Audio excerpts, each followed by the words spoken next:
Good morning, જય હિન્દ, જય સનાતન. હવે એક વાત કહેવાની છે. આ બધા જે આપણા ઓલા ધર્મના દુશ્મનો છે ને એને બધું મારે કહેવાનું કે તમે હા, નો ડાઉટ હું કોઈ દિવસ એમાં માનતો નથી. ભૂવા ભરાડી જે ધૂણે છે એ બધું ખોટું જ હોય છે, એ અંધશ્રદ્ધા કહેવાય છે આપણી. પણ કહેવાનું એટલું જ છે કે તમે ખાલી એમ જ કહો છો કે સનાતન ધર્મમાં આ થાય છે. તો હું હમણાં એક પાછળ વિડીયો મૂકું છું, એમાં તમે એક વખત જોઈ લ્યો. એ કયો ધર્મ છે એ મને કહેજો. આ ખાસ જે બધા જે ધર્મના વિરોધી છે ને સનાતન ધર્મના, એને ખાસ કહેવાનું કે ભોસડીના એક વખત આ કયો જે જાતિવાદના પેટના છે ને ચોદીનાઓ, આ બધાને કહેવાનું કે આ એક વખત કહી દો કે આ વિડીયો કયો છે. હું હમણાં પાછળ મૂકું છું. આ કયા ધર્મનો છે મને તો નથી ખબર કયા ધર્મનો છે, તમે કહી દો.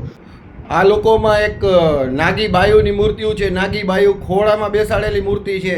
જે બધી મૂર્તિઓ છે, નાગી મૂર્તિઓ છે, આપણે એ બધા વિશે વાત કરશું. અને એ લીગલી આપણે કોઈના ધર્મનું અપમાન નથી કરવું. બધા સર્વધર્મ એક જ છે, પણ જે સનાતનના ખાલી વિરોધી છે ને એના માટે જ ખાલી આ કરવાનું છે અને કરશું જ આપણે.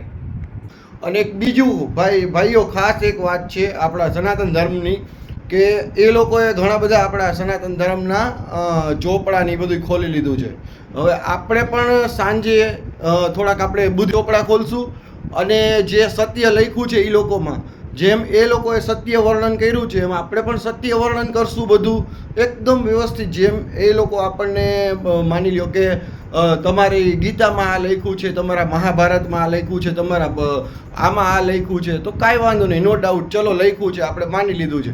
તો હવે કદાચ આપણે પણ એમાં એવું છે કે અત્યાર સુધી છે ને કોઈ મારી જેમ એવું નહોતું લઈ કીધું કે હાલો આપણે પણ કંઈક આપણે અંદર ઉતરીએ, આપણે કંઈક આમાં આપણે વિચારીએ, કેમ કે એવું કોઈના મનમાં નહોતું આવ્યું.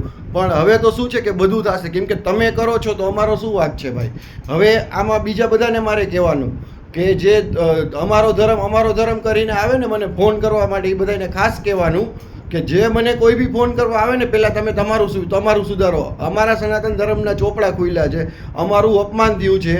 અને બીજું એ કે કદાચ તમે અપમાન કરો, કોઈ ધર્મનું અપમાન તો આપણે કરવાનું જ નથી. હું પણ કોઈ ધર્મનું અપમાન નથી કરવાનું. આપણે અપમાન તો અમારા ધર્મનું તો અપમાન થયું છે, પણ તો પણ હું કોઈ ધર્મનું અપમાન નથી કરવાનો. જે સત્ય હકીકત છે એ હું બોલવાનો છું. જે સત્ય હકીકત છે, આજે હું ચોપડા ખોલીશ, રાત્રે 10 વાગે હું લાઈવ કરીશ. કેમ કે આપણે કાંઈ આ ઓલા લુખીનાની જેમ આપણી પાસે કાંઈ ટાઈમ ન હોય કે આખો દી આપણે લાઈવ બધાને ઓલા લાઈવ મૂક્યા કરીને આ મૂક્યા કરીને આપણી પાસે એવા ટાઈમ ન હોય. એટલે હું રાત્રે 10 વાગે ફ્રી થાવ ને ત્યારે હું લાઈવ થવાનો છું. અને એમાં આપણે બધું એ લોકોનું જે છે ને આપણે સાચું જે છે એ આપણે કાંઈ ખોટું બોલવું નથી ને આપણે કાંઈ ધર્મની વિરુદ્ધ જવું નથી. કેમ કે ધર્મથી આપણે બધા એક જ છીએ, ધર્મ બધો એક જ છે, બધા માણસ ધર્મમાં જ આવી છે.